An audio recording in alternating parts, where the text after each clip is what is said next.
on. We got to talk about this Teddy Bruschi, Gibbs. I know you've been salivating over there, wanting to just talk about this Teddy Bruschi item. Oh, yeah. Let's talk about him then. He's a Pat. Yeah. Well, here's what Gibbs is going to say. Favorite. Well, you might remember Teddy Bruschi from some of those snow games right there against the Dolphins. This guy from Arizona State, not only does he sit up there with Trey Wingo, but this guy also goes full tilt, full time. Last week he got a Legend, 38 cap.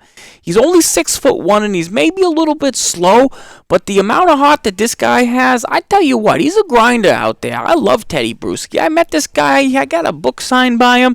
I really think he's one of the better players in Ultimate Team. I know he's only got 81 hit power, but boom, I expect him to make some big plays. I love how Farles, who is also from Massachusetts, is making fun of your Massachusetts accent. Right.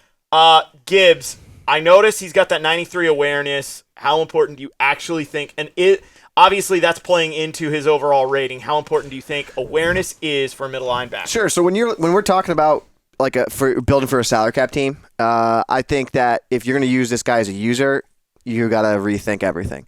I think that he needs to be a set it and forget it kind of guy, but even his zone coverage is a little low. But I think he's going to primarily be great for you in run defensive situations, and I think that's his role. His role is a run-first defender. 85 speed's pretty good, but his hit power low. Again, zone coverage a little low, block shed a little low. But that awareness, that play rec, and that tackle, and that pursuit to make him a great run defender. If he's going to be a great run defender, his block shed needs to be higher for me. Yes and no. Yes and no. He's going to fill gaps, but what he's going to be really good at is if it's a toss, he'll scrape, get out wide for you pretty well, take the right angles. I like his tackle rating for sure. Yeah, he's going to be wrap up tackle. Terrible. So when I look at it, I ask, well, when I see high awareness, especially at the linebacker position, what does that matter? I think it matters when it comes to your actual run defense for a non-user player. Farles might have a difference of opinion with the Bruschi. He's a pass for me just because there's so much good linebacker talent in Ultimate Team right now. There's an array of middle linebackers. I would love to have this guy. 93 play rec is no joke. An 84 zone, an 86 block shed, we're calling that low somehow, but that's really solid. Yeah. Solid. This guy will make plays like a Luke Kuechly, like a Levante David. You put him in your lineup, you forget about him. He'll come across the ball more often than not. So I do like that ability for him. He's got the tackle machine chemistry, 84 strength in the middle.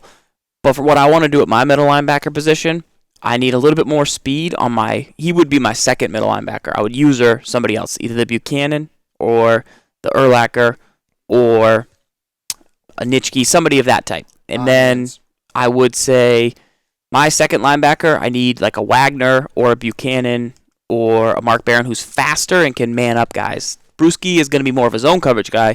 I prefer to man up that second middle linebacker, so I need more of a man coverage guy. And that's why I would skip the Bruschi for now, for me.